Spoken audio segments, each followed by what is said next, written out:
Hello everyone and welcome back to my channel. For those of you who are new here, my name is Miranda and I am the Enchantress of Avalon.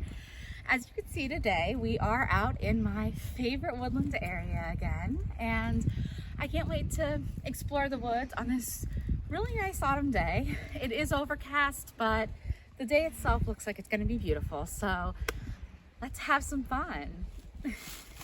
So I mentioned this in my last video that this is a big patch of mugwort out here in the woods, and it is currently dying off, which is what happens in the autumn of the year. We have all of the fresh vegetation and life that comes in the spring and is in full bloom in the summer dying away. And we also get the beautiful change of colors with all of these dead leaves all over the ground. Now, a word to the wise for autumnal forest adventures like this: be very careful where you're stepping, because much of the forest floor is covered in leaf matter, which makes it hard to see some of the rocks. So I just happened upon this tree which is covered in fungi, which is a very autumnal site and a very fairy site with mushrooms associated with the fae folk. I just had to share this because I think it is absolutely beautiful. Some more mushrooms, this time growing on a birch tree. I can tell it is a birch from its white bark. And I just love birch trees. They are very associated with the wintertime months and the dark half of the year in general. And how gorgeous is that? We're gonna keep walking and see what else we can happen upon along this forest trail. Some gorgeously changing fall leaves still on the trees. It is the second week of November, the start of the second week of November, so a lot of the trees have lost their leaves as they have died off to go into hibernation for the winter. But that doesn't mean there isn't a lot of beauty to be held here.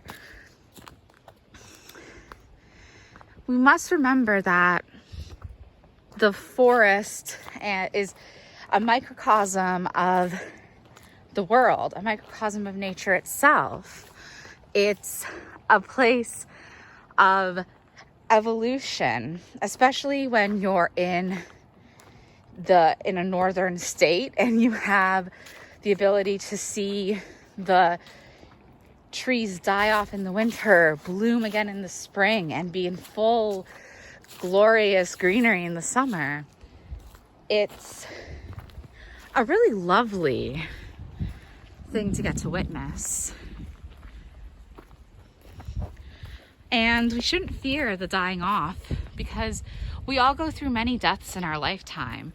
We shed that which no longer serves us, like a snake sheds its skin, in order to become more actualized and grounded versions of ourselves. Oh. Look how cool. This is very cool. Maybe I'll use it as a staff as I'm walking along. So I just happened upon this tiny little sapling of an evergreen tree, and I think that this is amazing. In a few years it'll probably be very tall, but right now it's just a baby. And hopefully it doesn't get trampled down by other people who inhabit the forest or come into the forest. I actually did see more cars in the forest.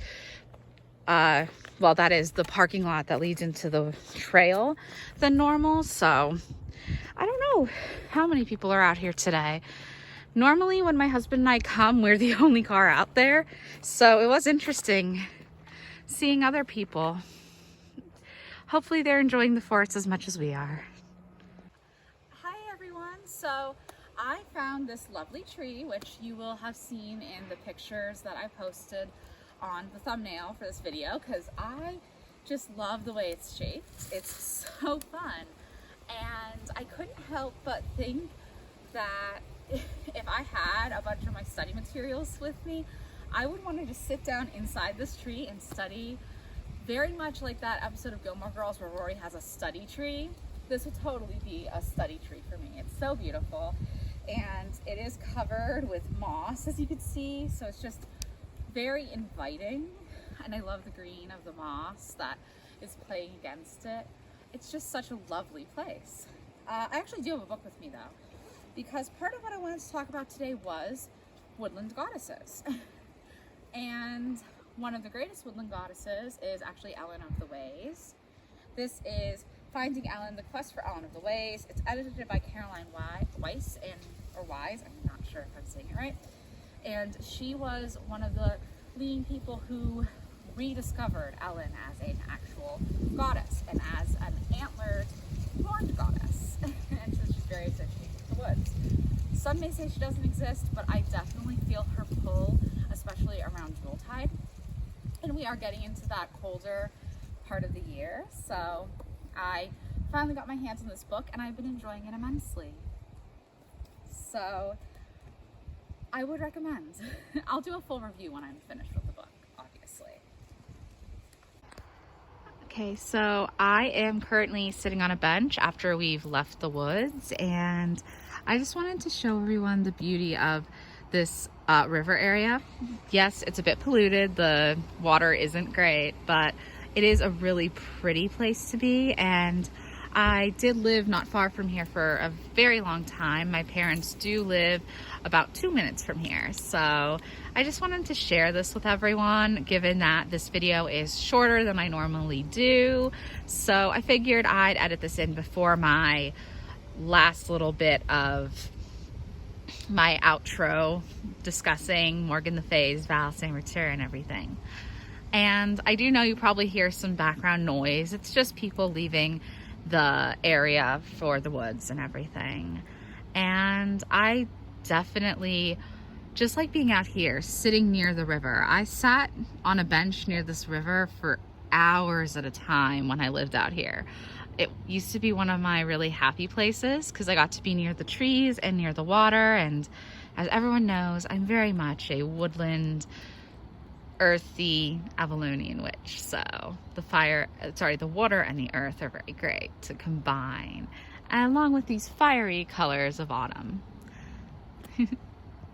Alright, so I decided to film the rest of my video out here, just on the edge of where the trail starts, because we found out a little bit late that today is one of the hunting days in my state. I did not realize this, and also I don't think it's legal to hunt in this particular trail because it's supposed to be a woodland hiking trail, not really much of a hunting locale, and there's not that many animals in the area where I usually hike. There's not a lot of animal activity. They hide usually, but when we heard a rifle shot, we decided, okay, no, time to go. So we're out here, and I just wanted to still film the rest of my video, of course.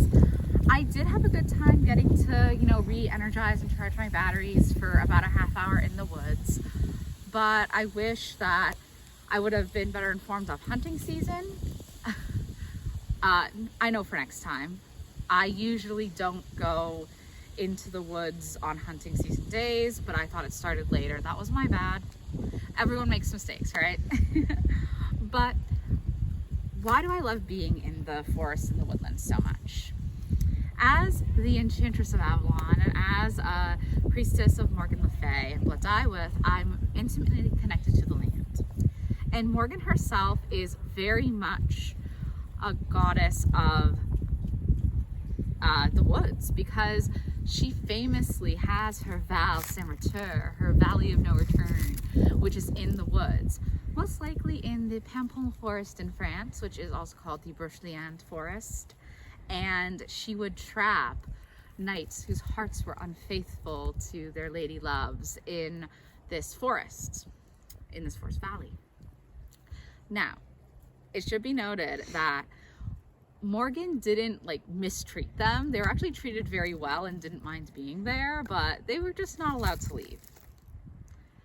And I love that story of her. I would like to definitely do probably a full video just on her Valley of No Return down the line. Might do a video just on that, but I can't help but always remember it when I'm out exploring the wild wilderness of the woods. And I do hope that you have enjoyed this rather short and unconventional video. If you did, please do like, comment, subscribe, and check out my blog, whiteroseofavalon.life, for even more content. And I will, of course, as always, link some blog posts down in the description box below. Have a very wonderful day, everyone.